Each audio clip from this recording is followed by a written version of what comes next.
La pire chose qui existe pour l'être humain est de se tromper à lui-même.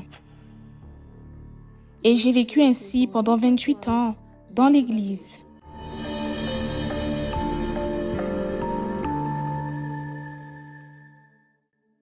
La foi m'a donné l'opportunité de conquérir des choses que je n'ai jamais imaginé que j'aurais pu conquérir un jour.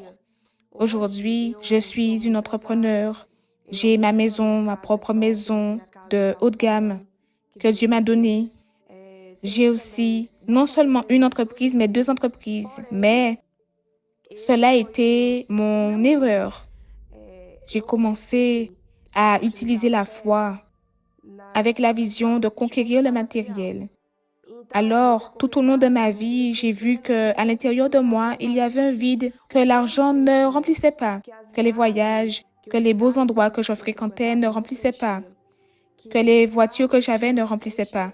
C'est arrivé au point où je me suis vue dans une situation où je suis sortie, j'ai pris ma voiture là, je suis sortie faire un tour pour pleurer.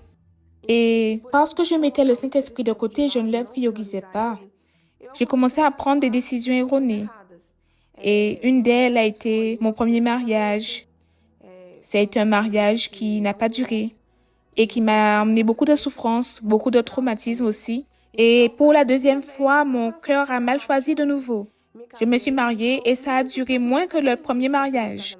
J'ai connu une 3e personne. J'étais déjà à l'église, j'ai connu une 3e personne et je me suis mariée de nouveau.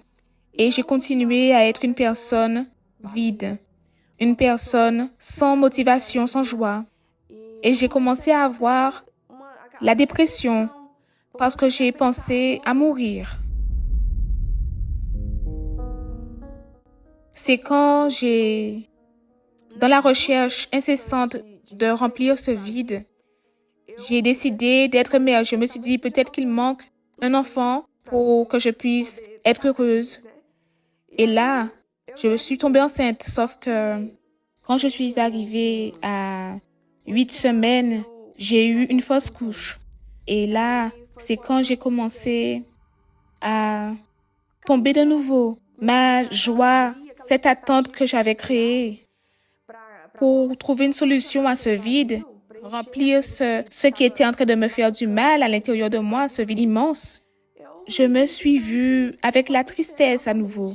Et je me suis révoltée contre Dieu parce que je me suis dit, mon Dieu, je suis restée focalisée sur la parole qui dit que si j'ai la foi, peu importe ce que je demanderai, peu importe. Tu n'as pas spécifié quoi, tu ferais et tu n'as pas fait. Et je suis passée d'une personne fervente, cette personne qui utilisait la foi et qui a conquis tout ce qu'elle a eu dans le passé, à une personne pessimiste. Et je suis arrivée à un point où je n'arrivais plus à cacher cette tristesse à l'intérieur de moi. Cette tristesse, elle a commencé de l'intérieur à l'extérieur. Je commençais à marcher. Mon apparence était triste. Mes paroles étaient des paroles d'une personne triste. On aurait dit que je ne connaissais pas Dieu.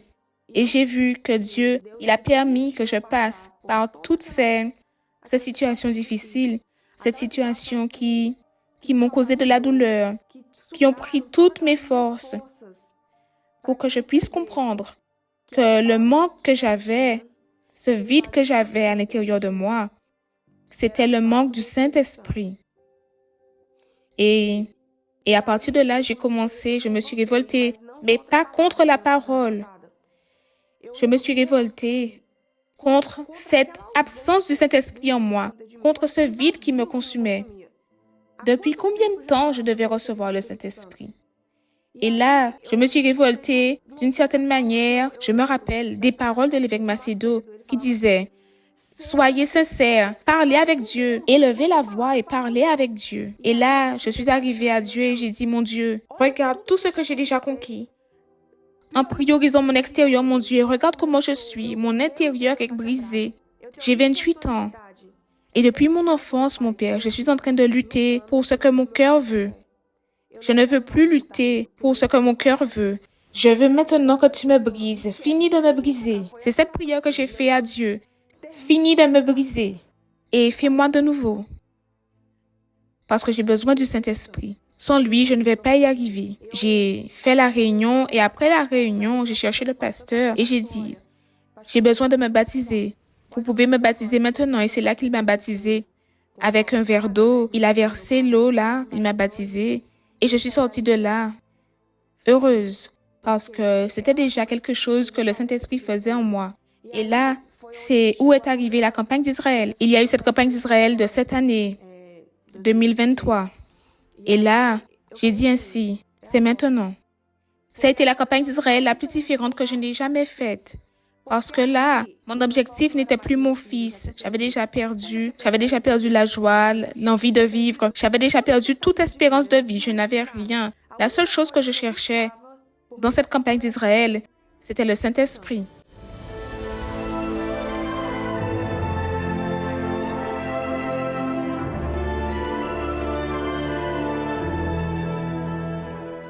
Et maintenant, où tu fais quelque chose où je ne sais pas ce qui va arriver. Parce que j'ai donné toutes mes forces là. Je n'avais rien d'autre à donner. Je suis montée sur l'autel et j'ai touché l'autel et j'ai dit, maintenant c'est avec toi, Seigneur. C'est avec toi maintenant. Et je suis descendue là. Je ne suis pas descendue avec le Saint-Esprit. Je n'ai pas été baptisée ce jour-là. Mais je suis descendue différente. Je suis montée le 9 juillet sur l'autel. Et le 20, je suis allée au médecin. Et là, j'ai découvert un nodule dans mon utérus. Et je me rappelle que je suis allée à la maison pleurant. Je conduisais en pleurant, toute seule. Et je me rappelle que j'ai dit ainsi, mon Dieu, Seigneur Jésus, je me rappelle que l'évêque Macedo disait que c'est le Seigneur Jésus qui baptisait avec le Saint-Esprit. J'ai dit, Seigneur Jésus, si le Seigneur ne me baptise pas avec son Saint-Esprit, là, c'est ma fin. Et là, à ce moment-là, où j'étais le plus affligée, je me disais, il n'y a plus rien à faire. Tout est mauvais, tout est erroné. Quand je l'attendais le moins, c'est au moment où jamais je n'aurais imaginé que le Saint-Esprit vienne sur moi. Et il est venu. Le Seigneur Jésus m'a baptisé avec le Saint-Esprit. Et là, cette tristesse, cette peur que je sentais, j'avais tout le temps peur. Peur de tout, cette anxiété, ce poids, cette tristesse ont disparu. À ce moment-là, je me suis sentie tellement forte avec la présence du Saint-Esprit et je pleurais là. J'ai commencé à sourire et j'ai dit, c'est vrai mon Dieu, ici.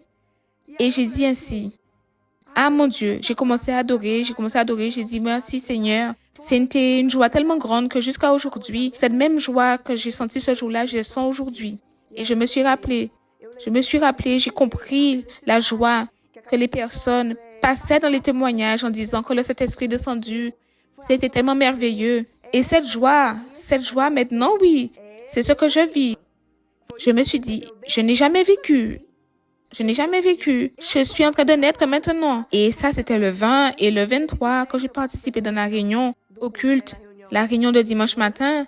Je suis allée aux toilettes et le nodule est sorti.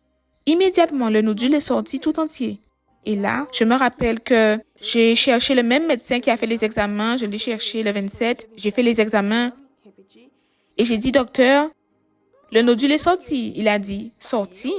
Non, nous allons voir cela parce que de toute l'histoire de ma carrière, ce n'est arrivé qu'à une seule patiente. Alors, j'ai fait l'examen et il a dit, vraiment, vous êtes guéri, il n'y a rien. Tout est sorti. L'utérus était normal, tout était normal, tout est bien.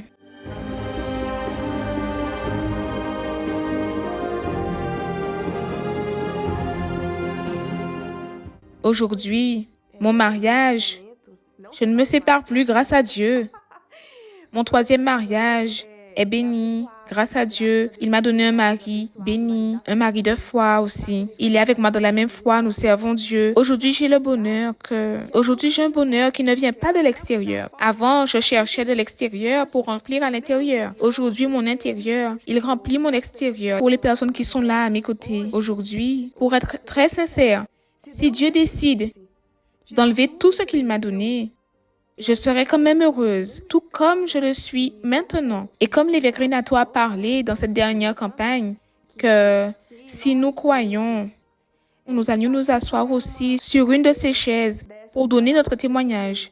Et je n'imaginais pas que j'aurais pu être ici aujourd'hui, participant de ce moment si merveilleux. Et Dieu m'a choisi.